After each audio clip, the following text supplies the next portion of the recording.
Cordial saludo, bienvenidos a mi canal de YouTube.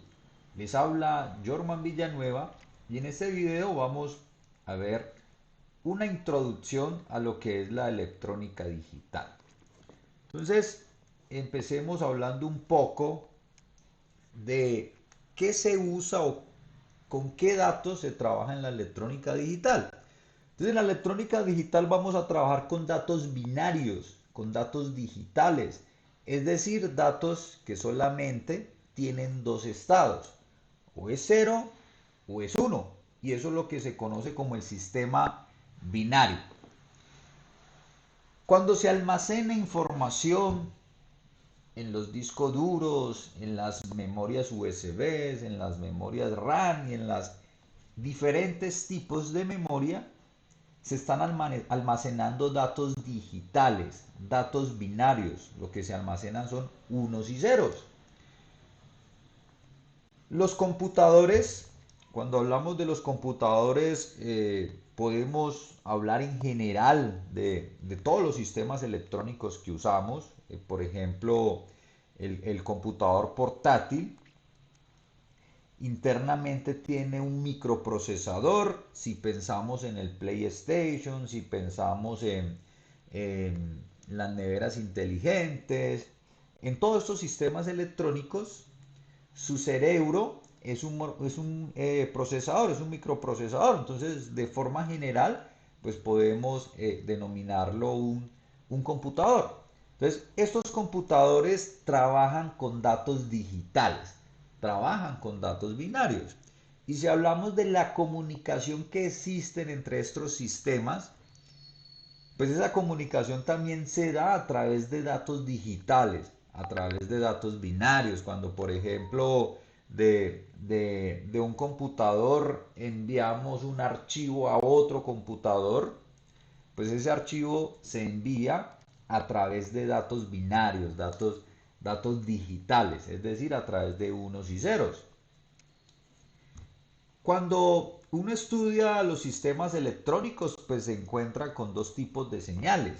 ¿Sí? Los datos digitales, donde, como le decía ahora, pues solamente tenemos dos estados, o es cero o es uno, pero también nos encontramos con los datos análogos o con la electrónica análoga, donde, como lo vemos aquí en esta gráfica, los datos son continuos, son continuos en el tiempo.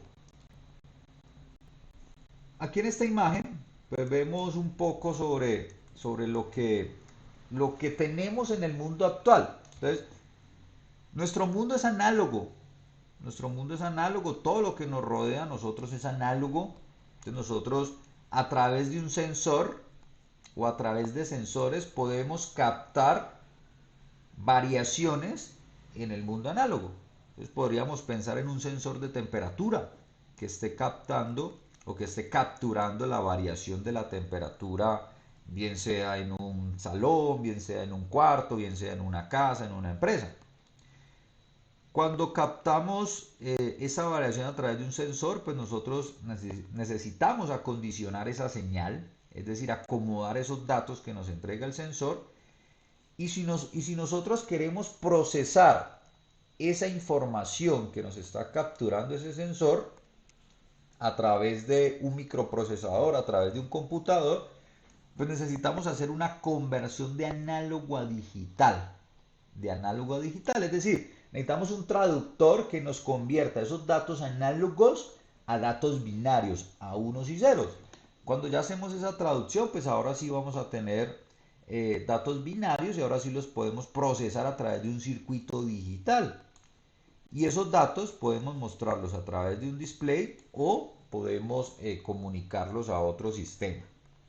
Entonces aquí vemos un poco lo que ocurre en la vida real, cómo pasamos del mundo análogo al mundo digital, y también nosotros podemos pasar del mundo digital al mundo análogo. Y si lo queremos hacer, pues vamos a necesitar un traductor, que en este caso se conoce como un DAC, un conversor de digital a analógico, para activar cualquier actuador.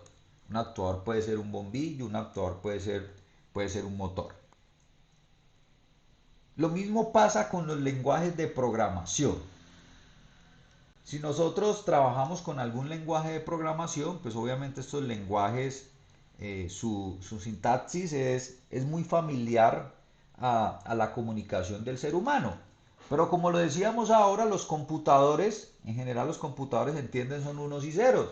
Entonces necesitamos de un traductor que nos convierta esa sintaxis de ese lenguaje de programación a unos y ceros. Entonces aquí es donde aparecen los compiladores. ¿Sí? A veces cuando uno programa en determinado lenguaje de programación, lo que primero debe hacer después de haber terminado su programa es compilarlo. Y ese compilador lo que nos hace es convertirnos ese programa escrito en ese lenguaje a unos y ceros.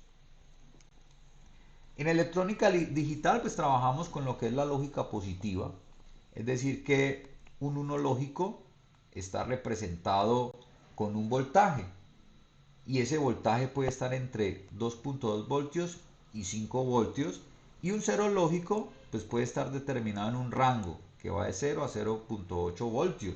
Eso es lo que se conoce con lógica positiva. Lógica negativa pues vamos a tener lo contrario. Entonces el cero lógico va a estar representado entre 2.2 y 5 y el 1 lógico pues va a estar representado entre 0 y 0.8. Muchos sistemas electrónicos trabajan o con lógica positiva o con lógica negativa.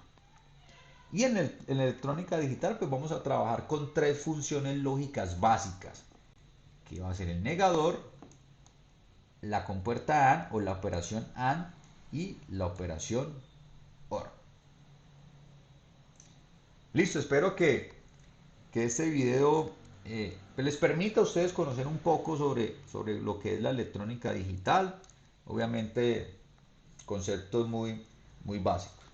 Hasta luego.